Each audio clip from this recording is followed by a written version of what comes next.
Hi everyone, so I'm here today to talk to you about the Kevin.Murphy Scalp.Spa Serum. So this is a leave-in treatment designed for any type of scalp problems, whether your scalp is dry, irritated, sensitive or even oily scalps. It is formulated with coconut oil, lavender oil and jojoba oil. Any oils will not make your scalp any oilier if you do have an oily scalp. It will just give your scalp that nourishment that it needs to give a healthy scalp. It is also designed with celery extract and witch hazel water to tighten and tone. It also helps to regulate sebum production. It is vegan and cruelty free. So how to use, it comes in a little box.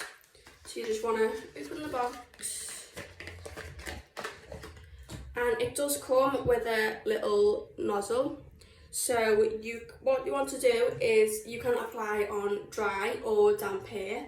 You want to section your hair into strips to reveal the scalp.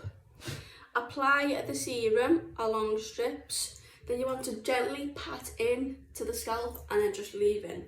Hope you have a lovely day. Bye!